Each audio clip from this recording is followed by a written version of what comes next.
Seguimos en la mira con Mario Vergara. Fede. Vos hablabas, Mario, como uno de los puntos, digamos, críticos a enfrentar en este nuevo contexto que vos llamás, el tema de la educación. Y ahí hay dos grandes vertientes quizás que han saltado a la opinión pública en los últimos tiempos. Por un lado, la visión marginal de que con pequeños cambios, pequeñas reformas en base a lo que ya hay, se pueden mejorar los resultados. Y es un poco la visión del Codicemi de Wilson Neto, digamos, por personificarlo. Y la otra, que es la visión de DUI 21, que dice, bueno, no, acá se necesita una reforma estructural de la educación porque con las instituciones que hay y con los incentivos que hay planteados, no se puede aspirar a un cambio como el que se debería. ¿Vos con qué planteo te identificás? Y te dejo una ya porque Fito faltó hoy con aviso y nos dejó unas preguntas, ¿no? Y él se preguntaba qué pensabas de ese plan que tiene Talvi de construir liceos similares a los del Jubilar. Bien. A ver, en primer lugar, yo creo que se han hecho cosas en la educación y en la dirección correcta. Plan Ceibal, tecnicaturas, descentralización. Pero está claro que la dinámica tecnológica y las tendencias del mundo de hoy le demandan al sistema educativo que provea a los muchachos y muchachas capacidades que tienen que estar acordes con este nuevo mundo.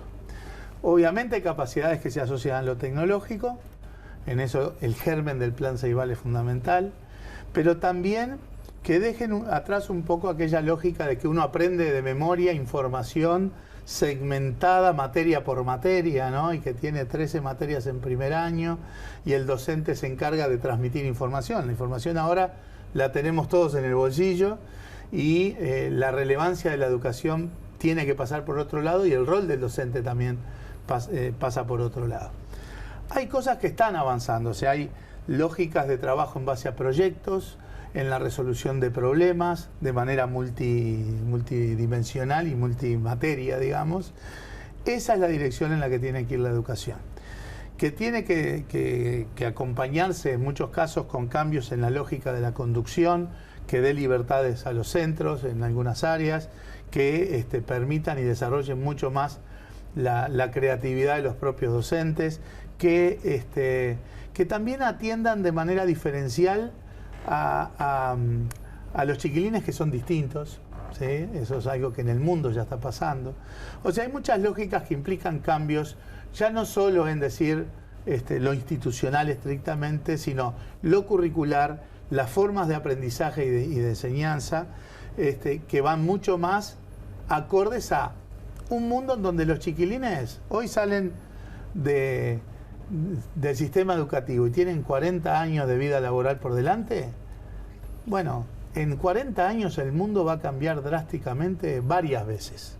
Entonces los chiquilines y las chiquilinas van a tener que estar con capacidades básicas, con capacidades técnicas, con capacidad de adaptación, con capacidades emocionales para adaptarse, justamente yendo hacia los sectores, los trabajos, las cosas que tenga que hacer el ser humano, el trabajador, la trabajadora, en un mundo que va a estar cambiando de manera sustancial. Y el germen de esas cosas están en el Ceibal, están en el trabajo en base a proyectos. Por ejemplo, que haya muchachos, muchachas de los liceos públicos como el del Tala, el de Casaballe o el de Caraguatá, que están haciendo robots, ¿sí? Ya da una pauta de la dirección en la que tenemos que ir. Y eso no es solo decir, bueno, hay que enseñarles robótica. No, porque para que los chiquilines del Tala hicieran el robot para detectar la leptospirosis tuvieron que estudiar biología, física, química, matemáticas, robótica. Cada vez más, cuando estaban en el banco, llegado fin de año, me pedían muchos liceales entrevistas porque hacían proyectos sobre inflación, dolarización, inclusión financiera, y venían muchachos, pues yo le preguntaba, ¿ustedes son de sexto de economía? No, yo soy de economía, pero ella es de derecho, él es de ingeniería, ella es... O sea, son proyectos que se están generando con formas muy distintas de cuando uno estudió. Yo en realidad... No creo, perdón, para ir una respuesta concreta así a lo que tú decís, yo no creo que la reforma en la educación deba hacerse en el margen, o sea, que con cositas marginales llegamos a una reforma sustancial, definitivamente no. Tampoco la cosa es explotar todo y empezar de nuevo, porque los procesos no son así. La reforma de la educación hay que hacerla con los docentes, ¿sí? Y por lo tanto no acompaño ninguna de las dos caricaturas. Pero tampoco eso es lo que dice, digamos, caricaturizadamente, no es ni lo que dice Neto ni Edu21. Las dos cosas son más complejas y más a mitad de camino, digamos, y creo que hay que ser mucho más profundo en la reforma que meros retoques en el margen, pero sobre la base que tenemos, que es los docentes, los padres, los contextos sociales que tenemos. Los docentes, no los gremios. Bueno, esto hay que hacerlo con los docentes. Los gremios juegan otro... Te puedo hacer una lista de las cosas que han hecho los gremios y lloramos juntos, si querés, ¿no? O sea, lo de Talvi, ¿te parece bien? ¿Construir liceos en el estilo del Jubilar? Bueno, primero, 150 liceos salen en una plata, ¿no? Hoy que hablábamos del tema fiscal. Sí. También, consistencia, hay que adecuar el fisco, pero ¿de dónde sacamos, no? De prioridad, ¿no? Ojo, en términos de infraestructura, sin duda es una de las prioridades. En términos de infraestructuras educativas se ha avanzado muchísimo en estos años. El tema no es tanto la construcción de las infraestructuras, sino la lógica del jubilar o el impulso, sí, ¿verdad? Y yo creo que eso no es sencillo generalizarlo. O sea, no creo que sea factible que resolvamos el tema educativo en secundaria por la vía de universalizar una experiencia que tiene tantas características específicas que me parece no son universalizables, no, ni por financiación. Universalizar. Habla de hacer 150 en cuánto son 1000 y pico. No, está bien. 150 es una rescala, si se quiere, enorme. Hoy hay 2 liceos de esos. Pasar de 2 a 150 sí, es rescalar de manera sustancial.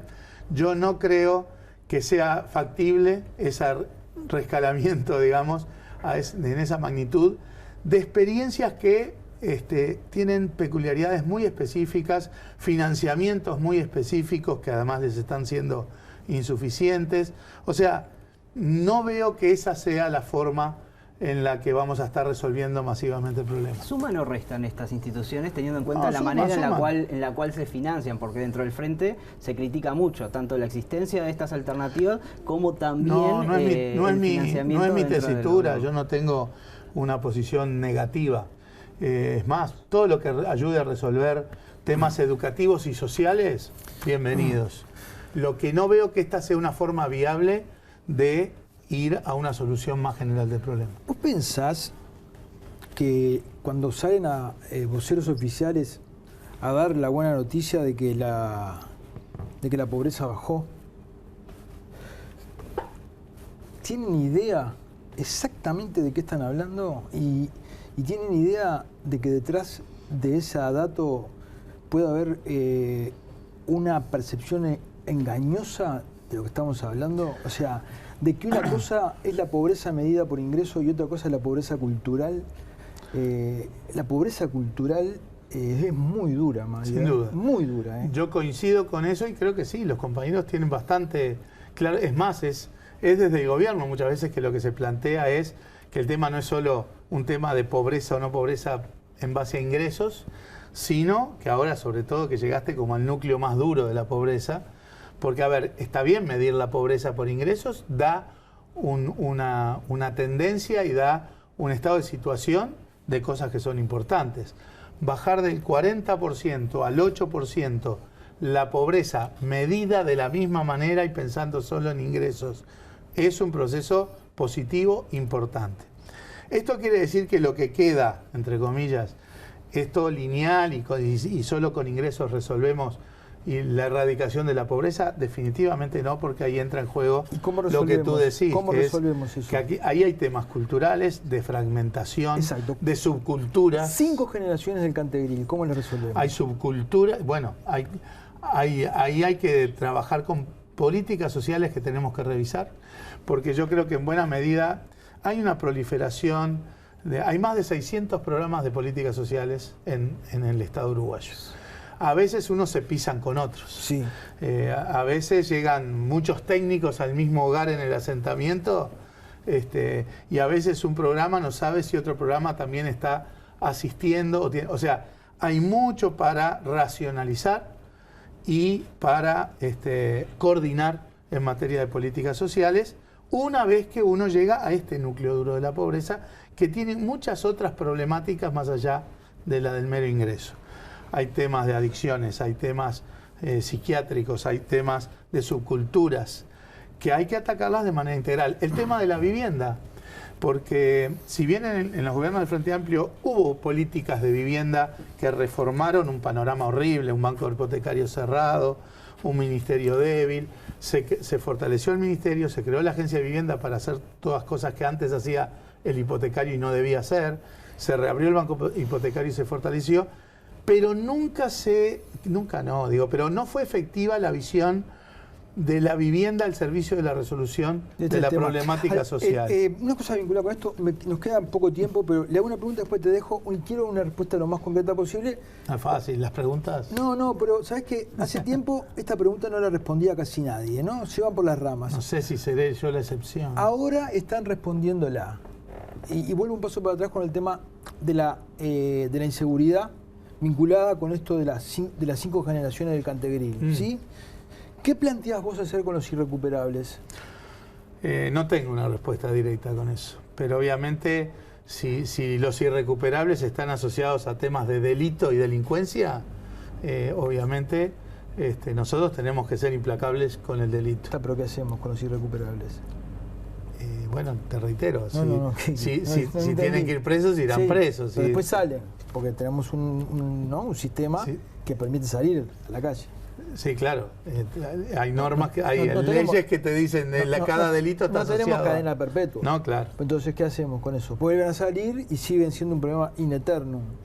Bueno, si vuelven a delinquir, obviamente. ¿Y si son irrecuperables? Seguramente vuelvan a delinquir. ¿Y qué hacemos? Y bueno, nosotros tenemos que respetar los marcos legales. No, eso ya lo sé. No estoy de acuerdo con instalar la cadena perpetua. Por eso.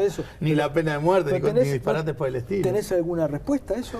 No, lo irrecuperable es muy difícil, claro. O sea, no hay una respuesta nítida al asunto, porque soluciones, entre comillas, que no son soluciones, del estilo cadena perpetua o pena de muerte, están lejos de mi diccionario, ¿verdad? Es decir, el Estado hoy está haciendo lo mejor que puede para rehabilitar a los... si son irrecuperables, por definición, no son rehabilitables. El Estado está haciendo cosas, se dedican recursos al tema de políticas sociales. Vuelvo a lo anterior. Nosotros tuvimos un conjunto de políticas sociales que fueron efectivas para la reducción de la pobreza y la extrema pobreza en el bulto, digamos. Y ahora tenés un foco que tiene muchas más dimensiones. El tema de las subculturas, por ejemplo, hay que entenderlas antes de decir, esto no se resuelve con dar más plata ahí, o llegar con programas que no necesariamente atienden a cuestiones. Temas, preocupaciones que todos tenemos, como cuáles son los incentivos de los muchachos en esos contextos, de no despegarse del sistema educativo. O sea, una cuestión bastante clara es que el camino al delito empieza por despegarse del sistema educativo.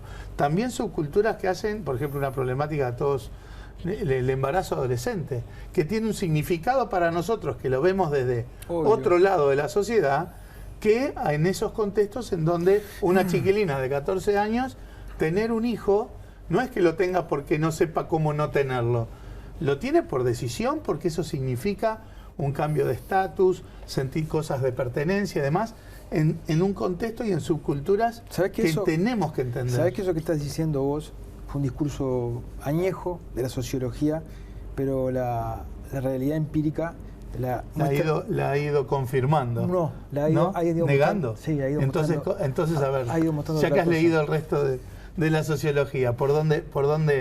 Porque también a mí me sirve. Es simple. ¿Cuál es el Ministerio de Salud Pública hizo una encuesta a todas las mujeres embarazadas, obligatoria, si querían tener ese hijo o no querían tener ese hijo. Y la mayoría de las adolescentes dijeron que no. ¿Tienes alguna pregunta? Sí, estuvo hace un par de meses acá Ignacio Sosnávar y nos mostraba... ¿Cuánto tenemos? A ver, ¿cuánto tenemos? ¿Un minuto? Un minuto. Y nos mostraba lo que fue la caída de la aprobación del Frente, que hoy está en su nivel más bajo. Incluso hay que remontarse al gobierno de Jorge Valle para llegar a estos niveles bajos de aprobación. ¿Vos cómo interpretás eso y, en definitiva, qué mensaje le das al aquel que está desencantado con este gobierno? Sí, en un minuto. Bueno, primero yo creo que es real que hay un conjunto de frente amplistas desencantados, que las fuentes del desencanto son diversas. Tenés aquellos desencantados que pensaban que íbamos a llegar al socialismo rápidamente y que un poco el desencanto es porque las cosas no son más rápidas o más veloces. En ese sentido, mi mensaje es, yo reivindico esta estructura de políticas económicas y sociales que nos han permitido mejorar el bienestar de la gente en general y sustentar la continuidad de gobiernos de orientación progresista en el Uruguay. En oposición a eso, veamos lamentablemente experiencias en el resto de América Latina que quizás con las mejores intenciones quisieron ir más rápido y no tuvieron los mismos resultados. Una segunda fuente de desencantos tiene que ver con la percepción de la clase media, que siente de repente que tiene una carga tributaria injusta además, o que los impuestos que paga se derivan a cuestiones discutibles o a los pobres o sea, no quiero generalizar en esto, pero ahí hay una fuente de desencanto que bueno, ahí habrá que seguir trabajando y mostrando que también la cohesión social, la necesidad de fortalecer la educación pública, la salud pública, la seguridad requiere de esos esfuerzos de la sociedad. Y una tercera fuente de desencanto, y ya termino, está asociada a frentistas que de repente no ven la contundencia que esperaban en temas vinculados a la ética y la corrupción. Y en ese sentido yo creo que el Frente Amplio tiene que dar las señales más contundentes de que hay que ser implacable con los temas de la corrupción y de la ética. ¿Con sí o un no? Sendí, ¿debería renunciar un paso al costado y renunciar a ser candidato? No hay un sí y un no, porque yo lo que creo es lo siguiente. En temas de faltas éticas, el Frente Amplio se ha dado un proceso que es consulta al Tribunal de Conducta Política y por lo tanto tiene que tomar posición. El tribunal. El tribunal informa. Sí, el Frente Amplio tiene que tomar posición. ¿Vos sos partidario de que lo que diga el plenario sea y no que...? Yo creo que el Frente Amplio tiene que tomar posición de los casos que consulta al Tribunal de Conducta Política. Que hay 15. Sí. No es solo se indica, hay 15. No es. El Frente Amplio tiene que tomar posición y si define que en cualquier caso hay faltas éticas de cierta gravedad, no tengo dudas de que hay que actuar en consecuencia, sancionar y eventualmente inhabilitar. Muchas gracias. Un gusto. Gracias. Y gracias a ustedes por haber estado ahí. Ya con Mario vamos a estar más adelante cuando arranque la campaña, porque quedó muchísimo para hablar y nos encontramos la semana próxima.